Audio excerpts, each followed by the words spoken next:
എല്ലാവർക്കും നമസ്കാരം. എൻ്റെ ജീവിതത്തിൽ പല കാര്യങ്ങളും ഞാൻ മാനിഫെസ്റ്റേഷൻ വഴി നേടിയെടുത്തിട്ടുള്ളതാണ്. ആദ്യകാലങ്ങളിലൊക്കെ എനിക്കൊരു ചെറിയ കാര്യങ്ങൾ പോലും നേടിയെടുക്കാൻ ബുദ്ധിമുട്ടായിരുന്നു. പല മാനിഫെസ്റ്റേഷൻ ടെക്നിക്കുകളും ഞാൻ ഉപയോഗിച്ചു, പക്ഷേ എല്ലാ സമയത്തും പരാജയപ്പെട്ടു.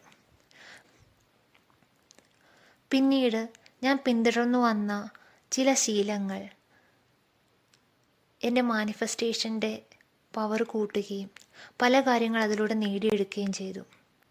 ഞാൻ പിന്തുടർന്ന 3 പ്രധാന ശീലങ്ങളെക്കുറിച്ചാണ് ഈ വീഡിയോയിൽ സംസാരിക്കുന്നത്. നമ്മൾ ഉണരുമ്പോൾ ആദ്യം ചിന്തിക്കുന്ന കാര്യം എന്താണോ അതാണ് നമ്മുടെ ആ ദിവസത്തെ തീരുമാനിക്കുന്നത്. അതുകൊണ്ട് തന്നെ ഞാൻ എൻ്റെ ജീവിതത്തിൽ ആ വലിയ മാറ്റങ്ങൾ കൊണ്ടുവരാൻ പിന്തുടർന്ന ശീലങ്ങൾ പ്രഭാതത്തിൽ തന്നെ തുടർന്നുകൊണ്ടേയിരുന്നു. നമ്മൾ സാധാരണയായി കണ്ണ് തുറന്നാലുടൻ ഫോൺ എടുക്കാറാണ് പതിവ്. എന്നാൽ അതിനു പകരം ഞാൻ ആദ്യം പറയുന്ന വാചകം ഇതാണ്: ഈ ദിവസം എനിക്ക് അത്ഭുതങ്ങൾ നിറഞ്ഞതാണ്, എല്ലാ നല്ല കാര്യങ്ങളും എന്നിലേക്ക് വരുന്നു. ഈ ഒരു അഫിർമേഷൻ 21 തവണ ഞാൻ റിപ്പീറ്റ് ചെയ്തുകൊണ്ടേയിരുന്നു. നമ്മൾ ആഴത്തിലുള്ള ഉറക്കത്തിൽ നിന്ന് ഉണരുന്ന ആ ആദ്യത്തെ നിമിഷങ്ങൾ, അതായത് പൂർണ്ണമായി ഉണർന്നിട്ടില്ലാത്ത എന്നാൽ ഉറക്കത്തിലുമല്ലാത്ത ഒരവസ്ഥയില്ലേ, ഇതിനെ ആൽഫ സ്റ്റേറ്റ് എന്നാണ് പറയുന്നത്. ഈ സമയത്ത് നമ്മുടെ മനസ്സ് വളരെയധികം ശാന്തമായിരിക്കും. ഈ സമയത്താണ് ഞാൻ ഈ അഫിർമേഷൻ 21 തവണ പറഞ്ഞുകൊണ്ടേയിരുന്നത്. എന്തുകൊണ്ടാണ് ഈ സമയം ഏറ്റവും പ്രധാനമായതെന്ന് വെച്ചാൽ, നമ്മുടെ സബ് കോൺഷ്യസ് മൈൻഡ് നേരിട്ട് തുറക്കപ്പെടുന്ന സമയമാണിത്. പകൽ സമയങ്ങളിൽ നമ്മുടെ ലോജിക്കൽ മൈൻഡ് പല കാര്യങ്ങളെയും തള്ളിക്കളയും.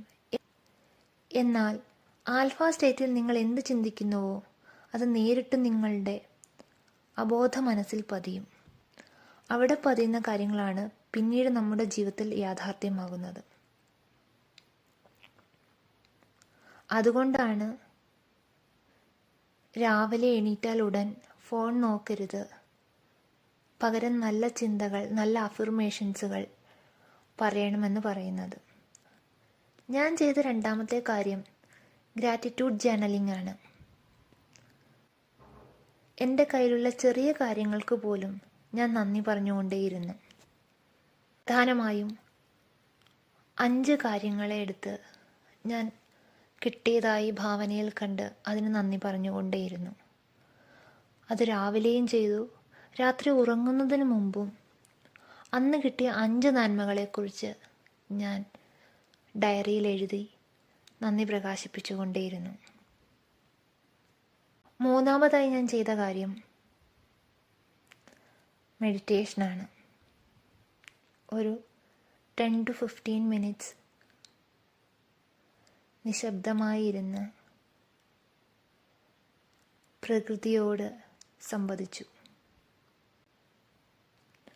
ഈ 3 കാര്യങ്ങളും തുടർച്ചയായി 21 ദിവസം ചെയ്തതിന് ശേഷം എനിക്ക് ചെറിയ ചെറിയ മാറ്റങ്ങൾ അനുഭവപ്പെട്ടു.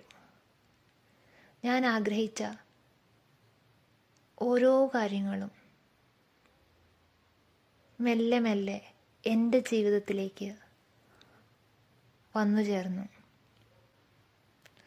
ഈ മാനിഫെസ്റ്റേഷൻ ഉപയോഗിച്ചാണ് എനിക്കിഷ്ടപ്പെട്ട ഒരു പാർട്ട്ണറെ എൻ്റെ ജീവിതത്തിലേക്ക് ഞാൻ തിരഞ്ഞെടുത്തത്. അങ്ങനെ പല കാര്യങ്ങൾ ഞാൻ ഈ മാനിഫെസ്റ്റേഷനുകൾ ഉപയോഗിച്ച് നേടിയെടുത്തു. ഞാൻ ഈ പറഞ്ഞ 3 കാര്യങ്ങൾ തുടർച്ചയായി 21 ദിവസമെങ്കിലും ചെയ്തെങ്കിൽ മാത്രമേ നിങ്ങൾക്ക് ഫലം ലഭിക്കുകയുള്ളൂ. അതാണ് എൻ്റെ അനുഭവം. ഈ കാര്യങ്ങൾ തുടർച്ചയായി 21 ദിവസം നിങ്ങളും ചെയ്തു നോക്കൂ. മാറ്റം നിങ്ങൾക്ക് തന്നെ കാണും. നിങ്ങളിനി ആദ്യം പറയാൻ പോകുന്ന അഫിർമേഷൻ താഴെ കമൻ്റായി നൽകണേ. വീഡിയോ ഇഷ്ടമായെങ്കിൽ സബ്സ്ക്രൈബ് ചെയ്യാൻ മറക്കരുത്. ഇതുപോലെ പല മാനിഫെസ്റ്റേഷൻ അനുഭവങ്ങളും മാനിഫെസ്റ്റേഷൻ ടെക്നിക്കുമായി വീണ്ടും കാണാം.